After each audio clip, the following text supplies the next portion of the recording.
Hi guys, welcome back to my channel. I hope you've had an amazing day. If you're new here, welcome. So if you saw my last video, I spoke about my journey through getting diagnosed with CRPS or RSD. If you want to check them out, then please be my guest, go on the channel, they're all there. And as you've seen in the title of this video, we're going to be talking about what is CRPS, what are the facts about it that we have found out, and what's it like to live with, what do you have to go through every single day. Also, we're also going to touch up on little things like coping mechanisms and how I live with it every single day and cope with it, and I hope you enjoy the video.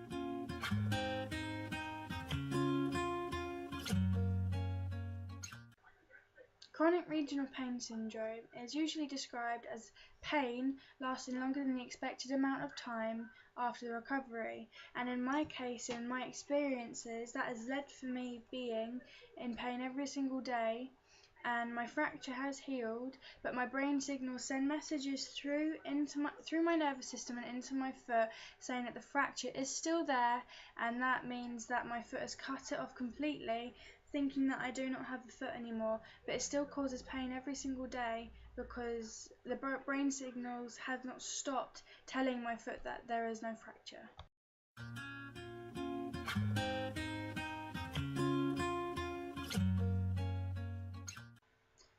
I have lived with this condition now for 3 years. Every single year I've looked back on it and said, how could I have moaned at how much pain I was in then because it's much worse now? And every single year I have done that.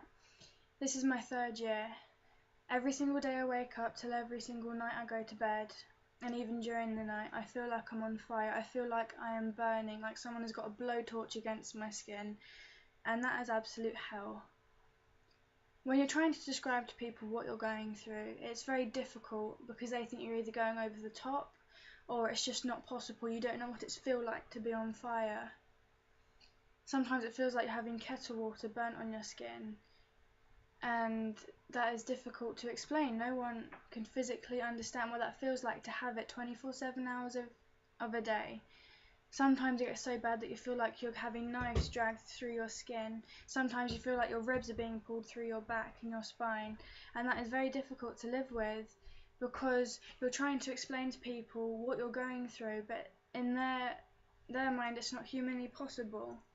You need to keep fighting, you need to have that support, because if you don't have it, then it's going to break you down. If you do not fight the pain, then it's just going to torment you, and it's going to get worse and worse and worse. As I said, every day it gets worse. Every day you're facing a new amount of pain, but you just have to put a smile on your face and you have to act like it's not there.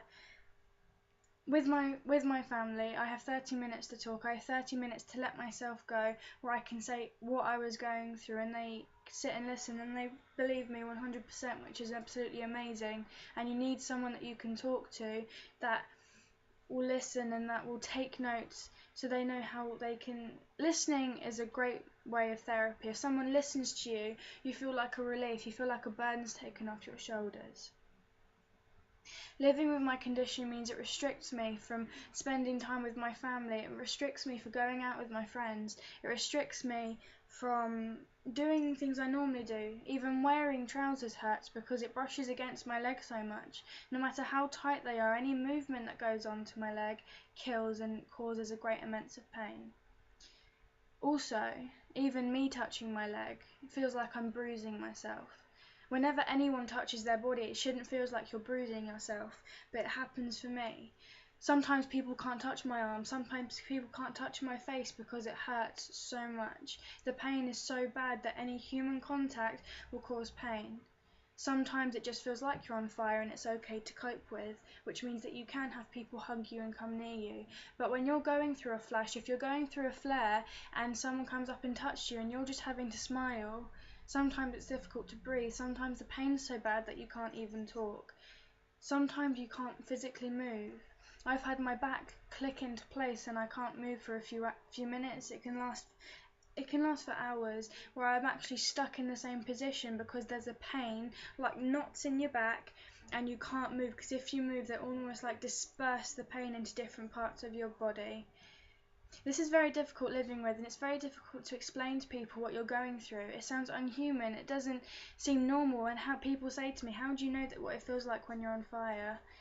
It feels like there's a blowtorch being on your skin. It's very difficult to explain. It's very difficult when someone who has never felt that much pain and that much.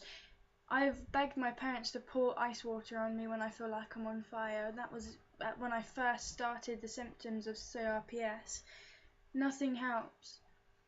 I've had hot water bottles, I've had baths, I've had cold baths, hot baths, I've had codeine phosphate, which is the highest painkiller they could give me at the age of 11, and yet that just made me sick and it did not touch the pain.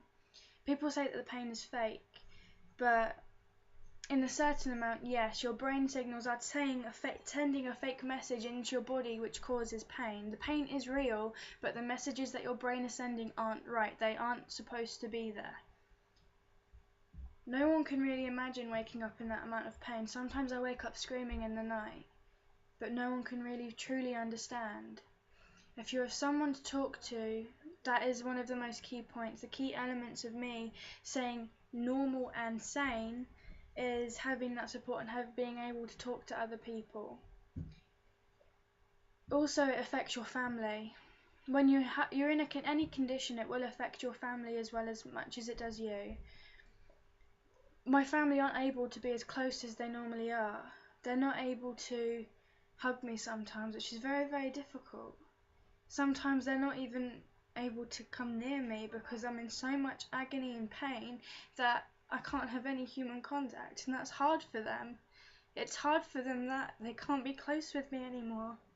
It's hard for them that they can't come near me, and that's difficult to live with. Imagine someone you loved you couldn't go near because they were in so much agony. As well, they want to help me, they want to get me better, but they can't because this pain, you can't take it away with a pill, you can't take it away with an operation. It's there to live with you unless you fight it, and you fight it until it stops and your brain clicks back into normal.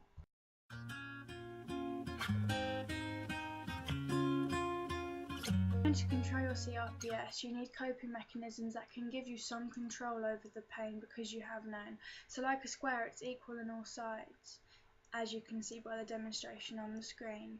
If I pick the number 2, if you hold your breath, if you breathe in for 2 seconds, hold your breath for 2, breathe out for 2, and hold for 2, and you do that in a cycle until you feel calm and ready, that means that you have some kind of control. Another way of doing it is pebble breathing. Pebble breathing gives you the way where you have small little breaths for a few seconds, then you have 2 long deep breaths, and then you have small little breaths again, and again it gives you some control. Some of these will work for some people, however some won't. Square breathing did work for me and it helped me calm down, however pebble breathing just made me hyperventilate. I felt dizzy and lost, and I felt like pins and needles were all over my skin. So I would suggest trying them out when you are in pain, if you have CRPS, or even in pain in general. Just try it out and it will help you, and you need to gain some control over it. Thank you guys so much for watching. If you like the video, then please click the like button down below, and if you want to see more, then please click subscribe. I make videos and try to make them as much as possible. Next video we're going to be talking to this person, my twinnie. Hello. And would you like to say anything? I just want to say that whatever you're going through, whether it's pain or like even if it's something like as bad as depression, then you need to surround yourself with your loved ones. I know you feel very secluded and like no one else understands what you're going through, but secretly they do. All of them are so emotionally connected to you. Like twins are so emotionally connected, they can feel how the other person's feeling. And when she started drifting away from us and hiding herself away, she got very upset, and I could sense that. So I always try to be around her so that she feels like there's someone there to talk to. So whenever you're doing your physiotherapy, make sure that someone's doing it with you. Even if they're just sitting with you, it's good because they can push you to your limits and they can make you go to the level that you need to be at so that your injury will get better, so that you'll feel a lot happier than you were at the start of your injury. Like this happened 3 years ago. We've been, as a family, dealing with this for 3 years, so I'm just trying to help her and get her to a place where she's happy again and where we can talk and play again. So doing the physio together helps you build a connection, and it helps you build a bond where you feel like you have someone to talk to. She's the proudest of dogs. Anyway, if you have any questions that you'd like to ask Alicia, we're recording a video tomorrow. If you have anything you'd like to ask her at all, then please leave them in the comment section below. I will do my best to look all the way through them, and I will write them up on a bit of paper, and you will see them in the question, in the video tomorrow. I hope you guys enjoyed the video, and we will see you tomorrow. Bye. Thanks. Bye.